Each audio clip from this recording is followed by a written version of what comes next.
Les Parisiens l'ont probablement vu, il trône majestueusement face à la Tour Eiffel sur l'esplanade du Trocadéro. Je parle d'un terrain de squash qui accueille les meilleurs mondiaux. Nous recevons Éric Nisard. Bonjour, c'est vous qui avez monté ce tournoi et donc ce cours éphémère. Bravo parce que c'est magnifique. Comment réussit-on à monter un tel événement ? Bonjour Pierre. Eh bien, faut d'abord être animé d'une passion. Et c'est strictement ça qui nous a animés pendant à peu près 2 ans pour la préparation de cet événement. C'est une grande première. Les meilleurs mondiaux sont réunis. Ce sont quasiment le Roland-Garros du squash à Paris. C'est strictement ça. Alors évidemment, les puristes diront ah non, il faut pas comparer. Si, c'est ça. On est dans le circuit mondial de la PSA. On a organisé ce qu'on appelle un Platinium et on fait maintenant partie du circuit mondial de la PSA. C'est le Roland-Garros du squash. Parlez-moi de l'organisation. Comment on monte ça techniquement ? J'imagine que ça requiert des tonnes de passe-droit, en tout cas pas de passe-droit, mais de droit de l'administration. Vous voyez le lapsus que je fais. Et en termes de budget, comment on y arrive ? C'est très simple. Je voudrais d'abord dire que ils ne savaient pas que c'était impossible, donc ils l'ont fait. C'est strictement comme ça que ça a démarré. Probablement que j'aurais eu quelques réticences à me lancer, connaissant les difficultés. Donc oui, c'est difficile. Il faut avoir un réseau important pour pouvoir évidemment avoir accès à ce lieu que nous payons. Hein. Mais il faut avoir un réseau important et c'est comme ça qu'on a obtenu la possibilité de faire cet événement au Palais de Tokyo. Et puis c'est des heures, des journées, des nuits de travail. Comment on rentabilise les droits télé, l'hospitality, le ticketing ? Alors le modèle en fait est assez simple. Donc on a un coût dont on peut parler. C'est quoi ce coût ? C'est à peu près 1,2 million. D'accord. Et il y a, on va dire, 3 axes majeurs de rentrée d'argent, de revenus. Le premier, c'est les institutionnels. D'accord. Donc, on a été aidé par le ministère des Sports, on a été aidé par la région, on a été aidé par un certain nombre d'institutions. Ça, c'est la première partie. La deuxième partie, c'est le sponsoring. Et donc, on a été tout simplement VRP et on a été vendre notre événement auprès d'annonceurs privés ou de partenaires privés. On a tapé aux portes et on a présenté notre projet avec notre passion et on leur a dit, voilà, rejoignez-nous dans l'aventure, c'est quelque chose d'incroyable.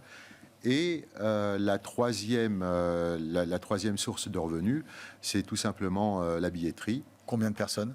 Incroyable. En fait, on est dépassé là aussi. On s'attendait à quelque chose d'un peu plus humble.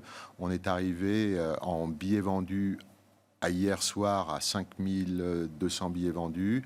On attend sur la semaine à peu près, entre les VIP et les billets vendus, on attend un peu plus de 7000 personnes. Les meilleurs mondiaux sont là.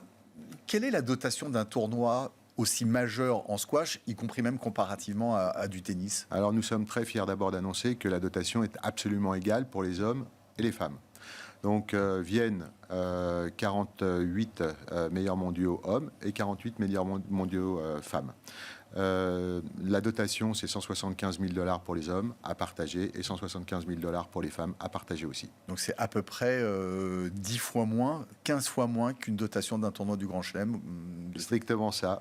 D'accord. Pour un sport qui est absolument magnifique. Alors on parle justement très rarement du squash, c'est assez invisible ce sport je trouve, à la fois sur les antennes des télévisions françaises, voire même dans la presse. Comment ça s'explique ? Combien de pratiquants ?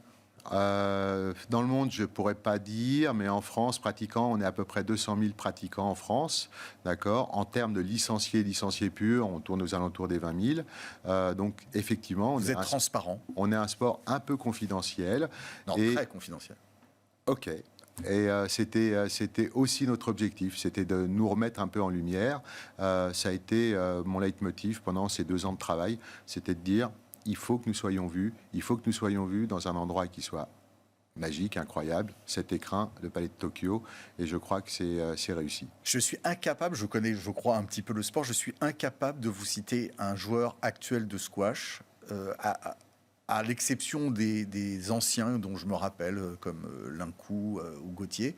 Je suis incapable. Comment se fait-il qu'on n'ait pas fait émerger une génération de jeunes joueurs de squash talentueux. D'ailleurs, est-ce qu'il y en a encore un en quart, en demi ou en finale?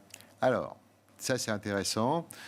Thierry Lincou est venu faire une exhibe et il m'a dit, écoute Eric, j'aurais rêvé de pouvoir moi jouer devant la Tour Eiffel. Greg était aussi avec nous, il a fait aussi une exhibe là. C'était des matchs incroyables avec un spectacle incroyable. Dans le top mondial, on a aussi la chance d'avoir un Français, Victor Crouin, numéro 8 mondial, qui est en train de grimper fort. On a des Lorraine qui montent, on a des Mélissa qui sont dans le top. Franchement, la France n'a pas à pâlir. Alors oui, on sait, le squash est un peu dominé par la nation égyptienne, et tant mieux, c'est bien, ils font un bon travail. On sera au rendez-vous pour les années qui viennent. Eh ben, c'est à suivre. Merci Eric Nizar et encore bravo, félicitations, c'est assez magnifique ce que vous avez réalisé. Merci à vous de nous donner de la lumière.